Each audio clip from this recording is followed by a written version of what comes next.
कन्याकुमारी से शुरू हुई कांग्रेस पार्टी की भारत जोड़ो यात्रा कई राज्यों को होते हुए गुजरात, महाराष्ट्र और जो है मध्य प्रदेश, राजस्थान होते हुए अब यात्रा देश की राजधानी दिल्ली पहुंच चुकी है। देश की राजधानी दिल्ली पहुंचने के बाद हमारे साथ एक खास मेहमान आपकी मोबाइल की स्क्रीन पर मौजूद हैं, जो किसी भी तरह के परिचय के मोहताज नहीं है।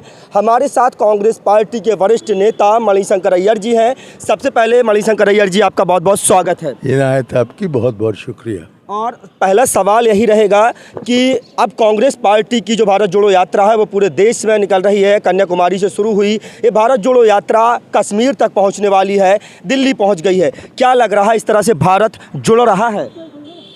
हाँ, भारत जुड़ रहा है।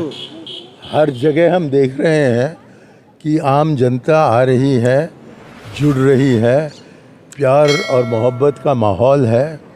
और क्योंकि घृणा एवं नफ़रत ये जो टुकड़े टुकड़े होने का बुनियाद है, उसके खिलाफ ये यात्रा निकाली गई है।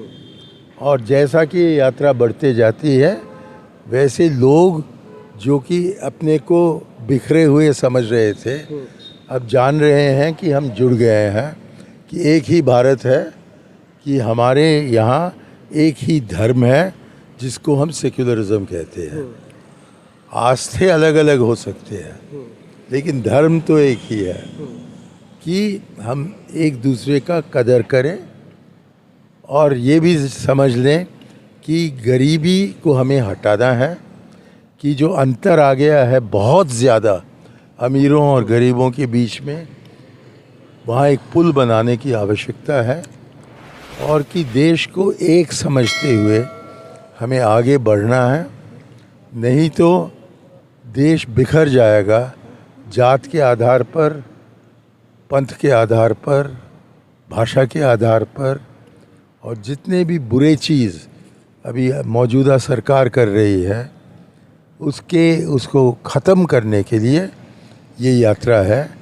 इसका कोई राजनैतिक लक्ष्य अभी नहीं है, लेकिन यात्रा ख़त्म होने पर जो राजनैतिक कदम उससे उभर कर आएंगे, उसका उपयोग करते हुए हम 2024 का मुकाबला करेंगे।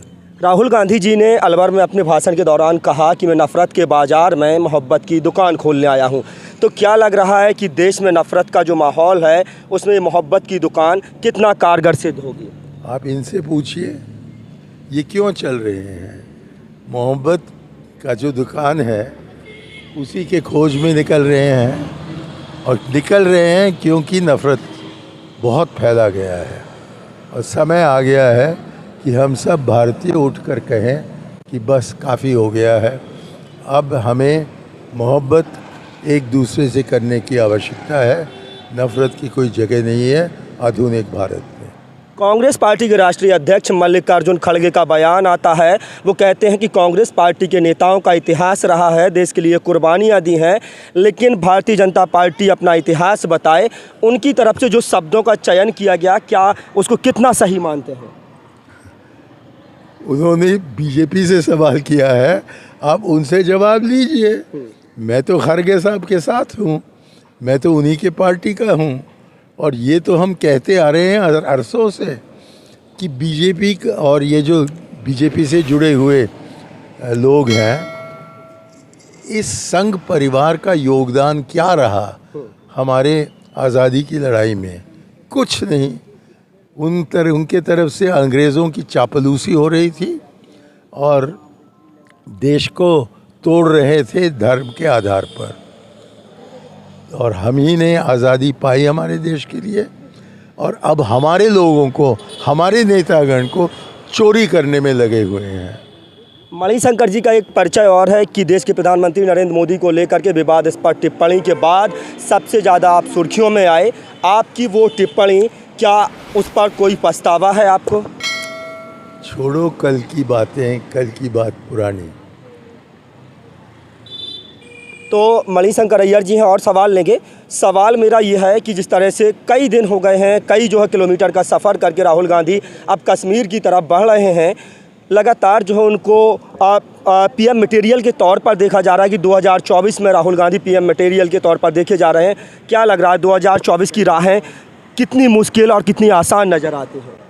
रास्ता तो बहुत ही मुश्किल है, लेकिन खुदा करे कि राहुल गांधी प्रधानमंत्री बने और वो दिखाएंगे कि उनकी सक्षमता क्या है।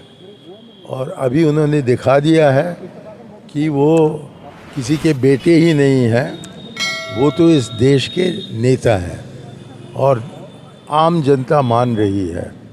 अब वो जो पुरानी छवि थी वो मिट गई है और इसलिए ये संघ परिवार के लोग अजीब व गरीब कहते हैं कि चीज़ कहने लगे हैं कि मोदी की दाढ़ी जो है वो रविंद्रनाथ टैगोर जैसे है और राहुल गांधी की जो है वो तो सद्दाम हुसैन जैसे हो रही है। ये सब क्या राजनीतिक बात है? तो मैं पूरा विश्वास के साथ कह सकता हूँ कि यदि राहुल गांधी प्रधानमंत्री बने तो हमारे देश के बेहतरीन प्रधानमंत्रियों में से गिने जाएंगे। राहुल गांधी लगातार जो है टी शर्ट पहन करके कन्याकुमारी से चलते हैं, उसके बाद टी शर्ट पर बवाल खड़ा हो जाता है। भारतीय जनता पार्टी से लेकर के संघ परिवार पूरी तरह से हमलावर हो जाता है और टी शर्ट की कीमतें बताई जाती हैं। बताया जाता है कि 42,000 की टी शर्ट पहन करके राहुल गांधी यात्रा पर चले हैं। क्या कहिएगा? क्या इस पर कहने की क्या चीज़ है और सवाल करने का क्या मतलब है? आप उनसे पूछिए कि उनको और कुछ नहीं पता इसके बारे में। यात्रा के बारे में बताएं, हमारे लक्ष्यों के बारे में बताएं, हमारे मूल असूल के बारे में बताएं। ये क्या टी शर्ट और दाढ़ी लेकर ऐसी बात करने से मुझको लगता है कि वो अपनी छवि को गिरा रहे हैं। प्रधानमंत्री नरेंद्र मोदी लगातार कहते हैं कि कांग्रेस पार्टी के जो नाकामियां हैं उनको लगातार वो गिनाते हैं कि कांग्रेस पार्टी की नाकामियों का खामियाजा देश भुगत रहा है और हम उनकी नाकामियों का गणन ले रहे हैं। चलिए मणिशंकर जी, अंतिम सवाल रहेगा। जिस तरह से आपने प्रधानमंत्री नरेंद्र मोदी को लेकर के टिप्पणी की, उसके बाद आपको पार्टी से निलंबित किया गया, उसका अफसोस? वो अफसोस पुरानी चीज़ है। अब मैं पार्टी में हूँ और मुझको बहुत इज्जत दिया जा रहा है। आप पार्टी के साथ हैं? हमेशा, मैं तो कभी छोड़ा नहीं।